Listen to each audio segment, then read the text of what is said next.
ಎಲ್ಲರಿಗೂ ನಮಸ್ಕಾರ. ಮಂಜುಶ್ರೀ ಕೈರುಚಿಗೆ ಸ್ವಾಗತ. ಇವತ್ತು ನಾನು ಚೆಟ್ಟಿನಾಡು ಶೈಲಿಯಲ್ಲಿ ಆಲೂಗಡ್ಡೆ ಫ್ರೈಯನ್ನು ಹೇಗೆ ಮಾಡೋದು ಅಂತ ತೋರಿಸ್ತೀನಿ. ಇದು ಮೊಸರನ್ನಕ್ಕೆ, ರಸಮ್ ಅನ್ನಕ್ಕೆ ಎಲ್ಲ ಸೈಡ್ ಡಿಶ್ ಆಗಿ ತುಂಬ ಚೆನ್ನಾಗಿರುತ್ತೆ. ಹೇಗೆ ಮಾಡೋದು ಬನ್ನಿ ತೋರಿಸ್ತೀನಿ. ಇಲ್ಲಿ ನಾನು ಬೇಬಿ ಆಲೂಗಡ್ಡೆಯನ್ನು ತೊಗೊಂಡಿದ್ದೀನಿ. ಇದನ್ನು ಚೆನ್ನಾಗಿ ತೊಳೆದು ಕುಕ್ಕರ್ನಲ್ಲಿ 1 ವಿಸಿಲ್ ಕೂಗಿಸ್ಕೋಬೇಕು. 1 ವಿಸಿಲ್ಗೆ ತುಂಬ ಬೇಗ ಬೆಂದೋಗುತ್ತೆ ಇದು. 1 ವಿಸಿಲ್ ಕೂಗಿಸ್ಕೋಬೇಕು. ಸಿಪ್ಪೆ ಬೇಕು ಅಂತಂದರೆ ನೀವು ತೆಕ್ಕೋಬೋದು. ಚೆನ್ನಾಗಿ ತೊಳೆದ್ರೆ ಸಿಪ್ಪೆ ತೆಗಿಬೇಕು ಅಂತ ಇಲ್ಲ, ಬೇಕಾದರೆ ಸಿಪ್ಪೆ ತೆಕ್ಕೊಳ್ಳಿ.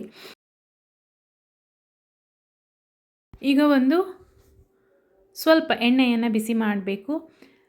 ಅದಕ್ಕೆ ಉದ್ದಿನಬೇಳೆ, ಕಡಲೆಬೇಳೆ, ಸಾಸಿವೆ, ಇಂಗು, ಅರಿಶಿಣ, ಕರಿಬೇವನ್ನು ಹಾಕಿ ಸ್ವಲ್ಪ ಹುರ್ಕೋಬೇಕು. ನೀವಿಲ್ಲಿ ಹಸಿಮೆಣಸು ಅಥವಾ ಒಣಮೆಣಸು ಯಾವುದಾದ್ರೂ ಬೇಕು ಅನಿಸಿದ್ರೆ ಹಾಕ್ಕೋಬೋದು. ಎಲ್ಲವನ್ನು ಚೆನ್ನಾಗಿ ಹುರಿಬೇಕು.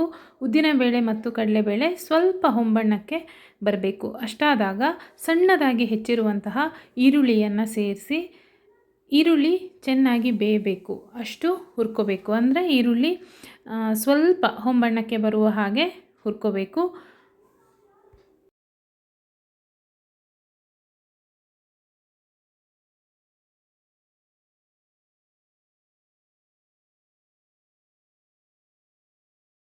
ಈಗ ಸ್ವಲ್ಪ ಉಪ್ಪನ್ನು ಈರುಳ್ಳಿಗೆ ಸೇರಿಸಬೇಕು. ಹಾಗೆ ಚೆಟ್ಟಿನಾಡು ಪೊಟ್ಯಾಟೊ ಫ್ರೈಗೆ ಮೇನ್ ಇಂಗ್ರೀಡಿಯೆಂಟ್ ಅಂದರೆ ಈ ಪುಡಿ.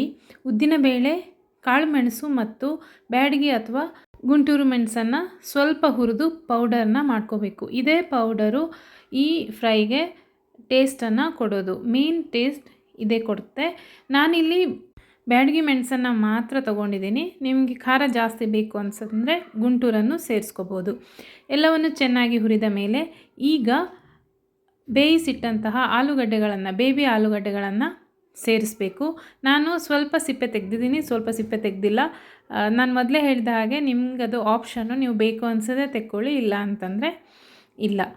ಚೆನ್ನಾಗಿ ಮಿಶ್ರ ಮಾಡಿ ಇದಕ್ಕೆ ಸ್ವಲ್ಪ ಹುಣಸೆಹಣ್ಣಿನ ರಸವನ್ನು ಸೇರಿಸಬೇಕು ಅಥವಾ ಲಿಂಬೆಹಣ್ಣಿನ ರಸವನ್ನು ನೀವು ಸೇರಿಸ್ಕೋಬೋದು. ನಾನಿಲ್ಲಿ ಹುಣಸೆಹಣ್ಣಿನ ರಸವನ್ನು ಹಾಕಿ ಇನ್ನೊಮ್ಮೆ ಚೆನ್ನಾಗಿ ಹುರಿದಿದ್ದೀನಿ.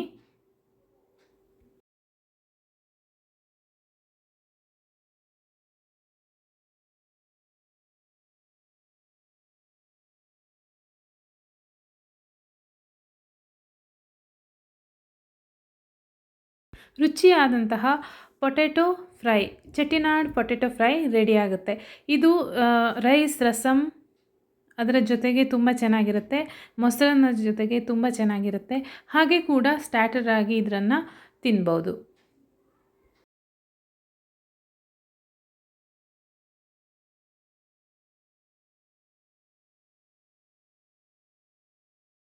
ಟೇಸ್ಟಿಯಾದಂತಹ ಚೆಟ್ಟಿನಾಡು ಶೈಲಿಯ ಆಲೂಗಡ್ಡೆ ಫ್ರೈ ರೆಡಿ.